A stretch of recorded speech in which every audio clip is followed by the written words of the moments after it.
Hi friends, welcome to the Pratheesha simple recipes. పాతకాలం పద్ధతిలో ఎండుమిర్చి పచ్చిమిర్చి లేకుండా టిఫిన్లోకి చట్నీ ఎలా చేయాలో చూపిస్తానండి. ఇందుకోసం స్టవ్ ఆన్ చేసి ఒక ప్యాన్ పెట్టుకొని గరిట ఆయిల్ పోసుకొని ఆయిల్ హీట్ అయిన తర్వాత కొన్ని తాలింపు గింజలు యాడ్ చేసుకోవాలి.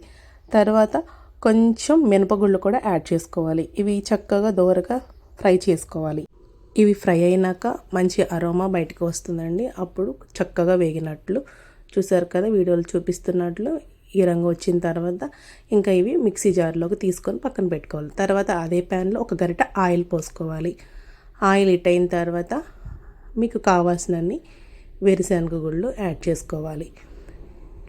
పల్లీలు కూడా చక్కగా ఫ్రై అయిన తర్వాత నేను ఇక్కడ ఒక 5-6 వెల్లుల్లి రెబ్బల్ని యాడ్ చేసుకుంటున్నానండి. ఈ వెల్లుల్లిపాయలు కూడా మంచి రంగు వచ్చే వరకు ఫ్రై చేసుకోవాలండి. అప్పుడే పచ్చివాసన అనేది పోతుంది, మంచిగా రంగు అనేది షేడ్ అవ్వాలి. ఈ చట్నీ చాలా ఈజీగా అయిపోతుంది, మీరు ట్రై చేయండి. కొంచెం జీలకర్ర కూడా యాడ్ చేసుకొని ఒక్కసారి అలా తిప్పుకుంటే సరిపోతుంది. ఇంకా స్టవ్ ఆఫ్ చేసేసుకున్న తర్వాత కొంచెం కారం యాడ్ చేసుకోవాలి. అప్పుడే ఆ వేడికి ఆ కారం అనేది కొంచెం పచ్చివాసన పోతుంది. ఇంకా మొత్తం అంతా కలిసి ఇలా తిప్పు వేసుకోవాలి.